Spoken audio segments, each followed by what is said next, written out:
Good evening, everybody, and a warm welcome to Rushcliffe Borough Council's Planning Committee meeting. I'd like to remind everyone that the meeting is being recorded and live streamed on the Council's YouTube channel. A recording of the meeting will be available afterwards on the same channel. In addition, other people may film, record, post on social media or blog from this meeting. The use of any such images or sound recordings is not under the Council's control. May I remind councillors to please switch off your microphones when you Please switch your microphones off when you are not speaking. Thank you. By way of introduction, my name's Councillor Rex Walker. I'm the chair of the committee. To my left, Councillor Ellen Georgiou, the vice chair. And with us this evening, we have Andrew Cullen, planning manager, Tom Pettit, landscape officer, Nicholas Ford, area planning officer, and Alison Walker, borough solicitor. So on with business, and the first item is apologies for absence. Thank you, Chair. We have apologies from Councillor Calvert and Councillor Plant is substituting. Are there any declarations of interest? Very good. So the minutes of the last meeting have been circulated. Are we happy that they're an accurate record of that meeting? Very good. I'll get those signed. I think she was just saying yes, weren't you, Debbie? Okay.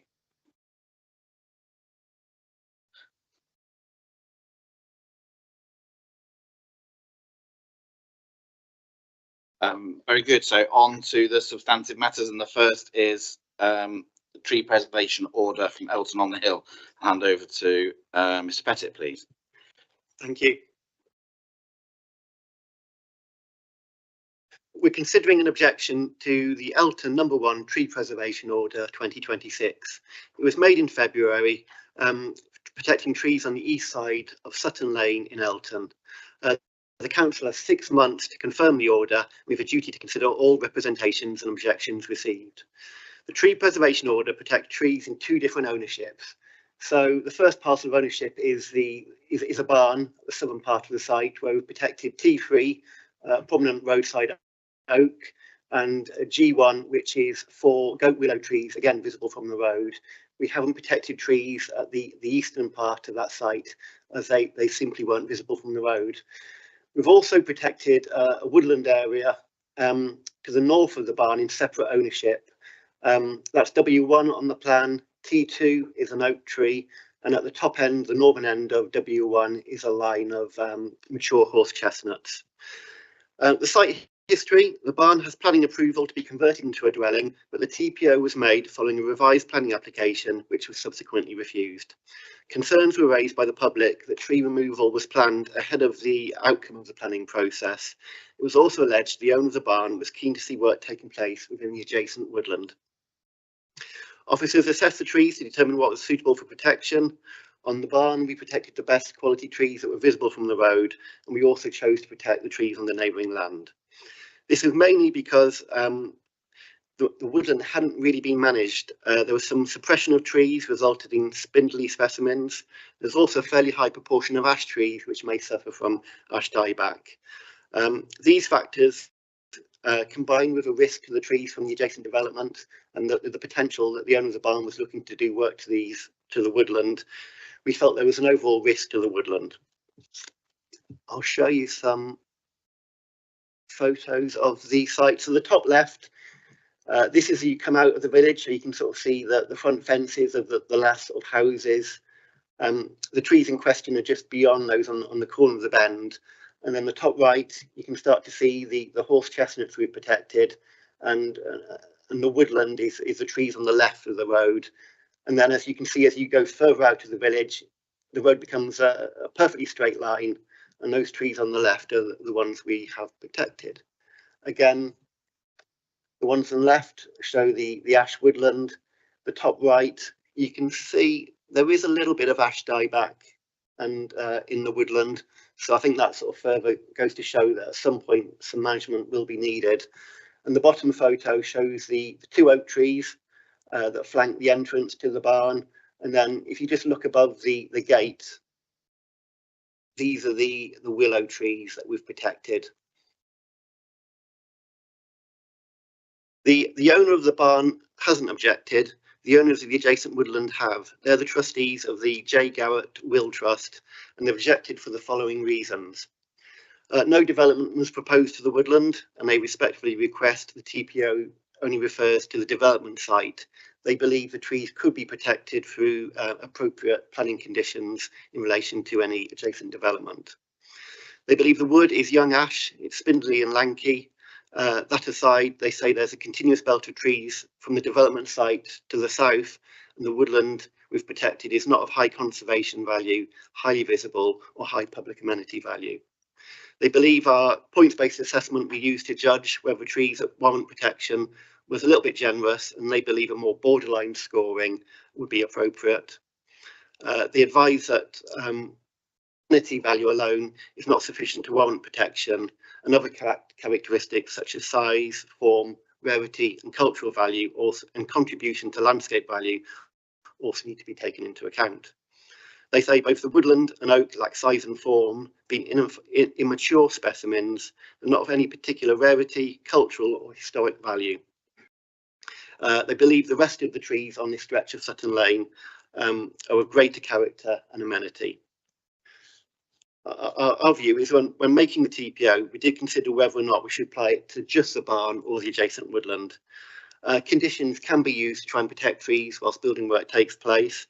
Unfortunately, a lot of work goes into gaining planning permission, and sometimes when builders are appointed, you know, that gets left behind and forgotten about in the keenness to crack on with the build. And sometimes builders don't protect trees in the ways they should. A TPO is a good way to focus minds and make sure that due care is given to protected trees. We don't know if the owner of the barn will ever have the right to prune the neighbouring trees. We don't know what discussions are taking place, but I think it's fair to say they're fairly keen to see work take place to the woodland. There is signs of ash dieback, and some of the trees are spindly, so I do think in the future some management will be needed to the woodland, and the TPO is the best way to ensure that is appropriate and seek appropriate replacement planting. The scoring we undertook took into account the collective value of the woodland rather than the individual trees. And I think even if you sort of use the scoring that the objection has suggested, it still meets the criteria where the trees would warrant protection.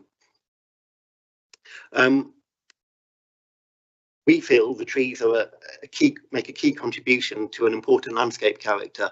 This section of road is characterised by its continuous belt of trees, and I think, you know, for that reason they do justify protection. Therefore, the recommendation is that the Elton No. 1 Tree Preservation Order 2026 be confirmed without modification. Thank you, Mr. Pettit. And we don't have anybody registered to speak on this item, so it falls to us to discuss and decide with the recommendation before us at page 10 in the report.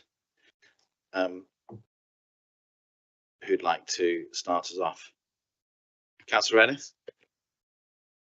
There doesn't seem much to discuss or debate, Chair. Seems a pretty open and shut case to me. So in due course, I'll be supporting officers' recommendations and moving that. Thank you. Councillor Thank you. Councillor Mallender? Well, I'd like to propose the recommendation, please, as it is. And I completely agree with what's been said.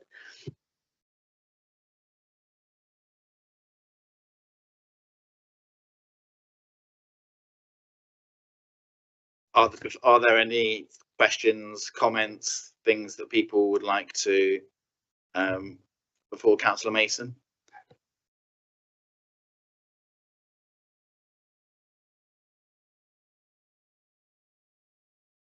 I think just I've got a question for Mr. Pettit. Could you just confirm briefly what the test is for the making of an order in the first place?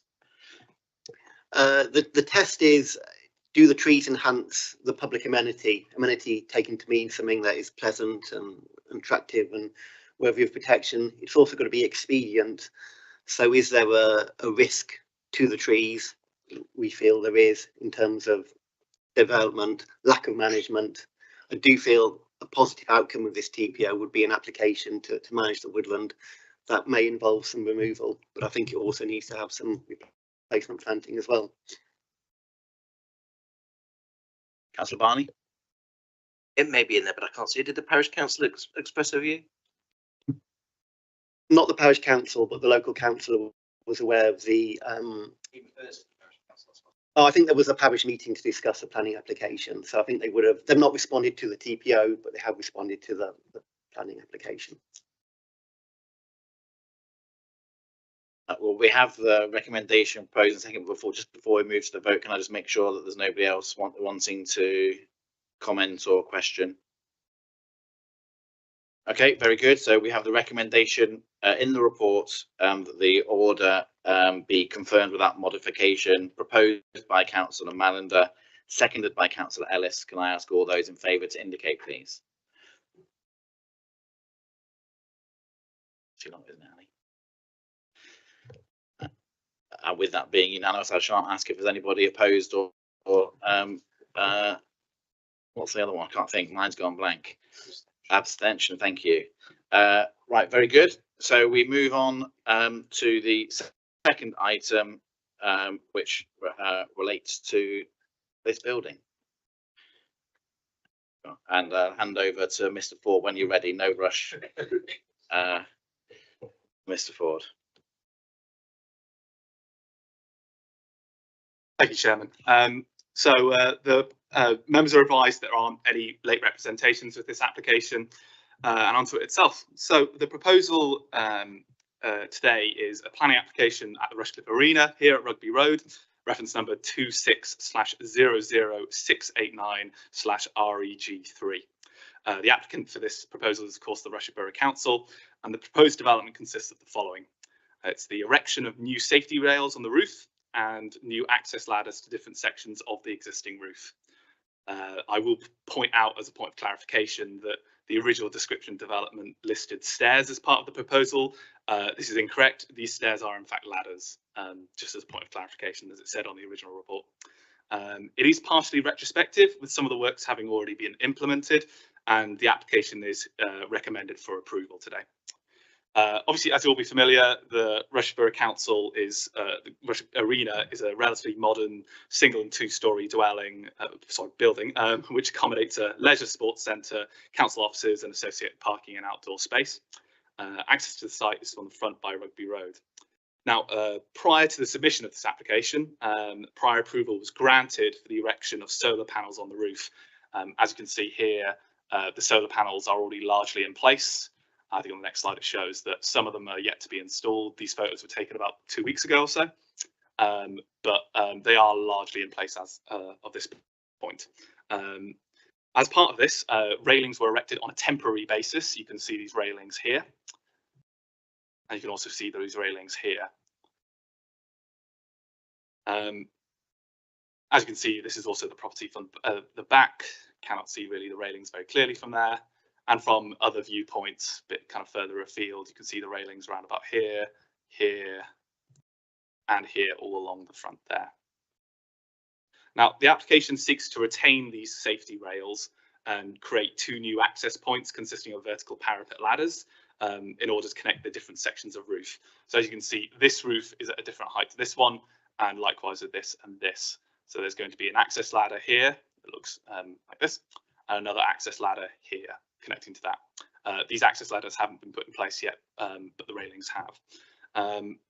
The applicant has stated that the new railings are required for safety reasons for the maintenance of the solar panels which have been put in place. During the course of the application, only one representation was received. This was from Councillor Phillips, who queried how the access points would be secured against antisocial behaviour from members of the public. Subsequently, following submission of further details, Councillor Phillips confirmed to support the application as the ladders aren't particularly accessed for members of the public. As you can see here, the elevations showing a bit more clearly the railings that are kind of proposed. Now, the main considerations I'm going to run through are the impact of the proposed development on the character of the area and potential impact on the amenity of neighbouring properties or members of the public.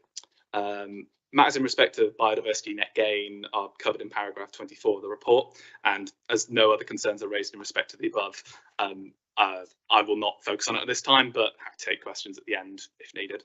Now, in terms of impact of the railings on the kind of character of the local area, due to the kind of grey metallic appearance of the existing property, and kind of the modest size of the railings, we don't have significant concern. Obviously, they are visible from the public realm, and you can see them from a number of different points. Because the property is this kind of grey kind of metal kind of construction, they kind of fit in quite nicely. Obviously, if it were a traditional red brick property and you had metal railings at the top, it might appear inappropriate. But with a property like this, it's quite in keeping with kind of the existing layout of the site. The new access points are kind of reasonable in size and scale and aren't really visible at all from the public realm, and as such don't really raise concern. Onto the matter of neighbouring amenity, the railings are, quite reasonable in size and scale. Same with the ladders, and obviously just because of the way the arena is sited, there's no neighbouring dwellings directly adjacent. There's not going to be any overbearing, overshadowing, and the proposal is not going to lead to an increase in overlooking. Additionally, in terms of neighbouring amenities, I've said earlier, the ladders aren't actually accessible to members of the public. The only way to get access to the roof currently is via the council offices themselves. And obviously, those are private access already, so there's no concerns about any antisocial behaviour in that regard. Accordingly, with the above, the application is before you with a recommendation to approve planning permission for the reasons set out in the report subject to condition. Thank you for your time. Thank you. And again, no speakers, so it falls to us to decide. Who'd like to start us off? Councillor Ellis?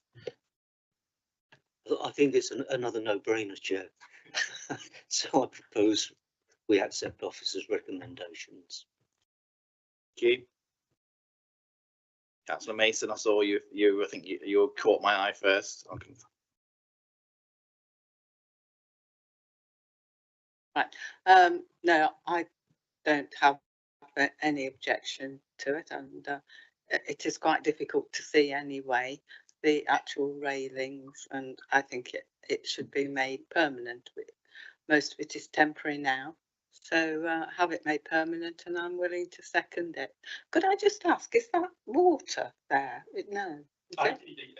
It's Yes, so some of the photos were taken today, so it was pretty rainy today. So some of the photos you'll see are on quite a nice sunny day. Some of them are on quite a miserable day today. So hence the rain. I'm happy about it. Councillor Wells, did Councillor Mason jump the gun, or do you have a question? Or well, Councillor Mason did beat you to it. Then I'm afraid. Councillor Thomas.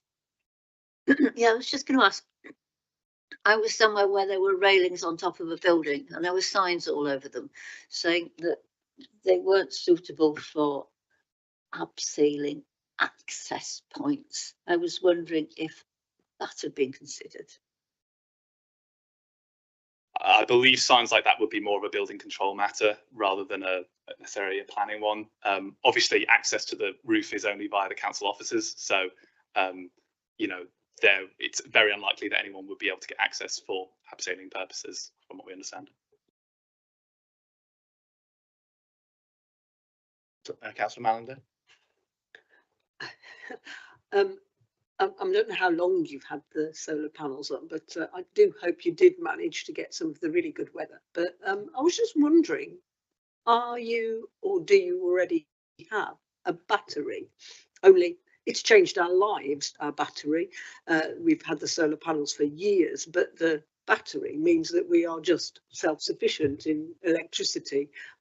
Even today, where it's only gone down to 20% because there was a bit of sun yesterday. So I was just wondering whether you're saving us some money by doing that. Well, obviously, it's not the solar panels aren't part of this application with the prior approval. I do understand that the solar panels are, I think, 60% of the energy use of this building from speaking with the facilities team. Councillor Pant. Out of interest, what exactly was the elevational mock-up? So the elevational mock-up was provided by Ed here. I'm not included as part of this, the plans here, because by and large the elevations show it much more clearly, and obviously when they were originally done, obviously the actual railings are in place now, so there's not much of a better mock-up than what's actually been put in place. So it was somewhat similar to this one, but this much more clearly shows the how the railings actually look than any mock-up would. No. It was kind of basically an edited photo, but to be perfectly honest, since then we've had the actual railings put in place, so it's much more straightforward. Anything else? No. So we have the motion to supporting the recommendation of the report that planning permission be granted subject to condition. It's been proposed by Councillor Ellis, seconded by Councillor Mason. All those in favour?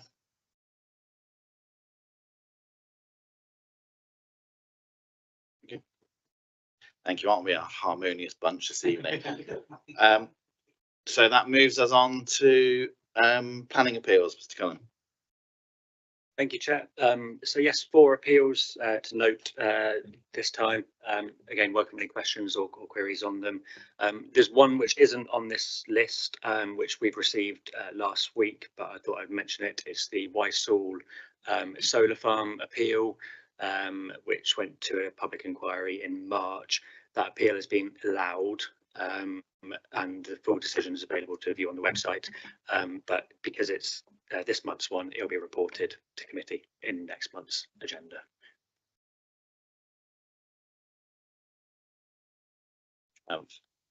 Very good. So close the meeting. Thank you.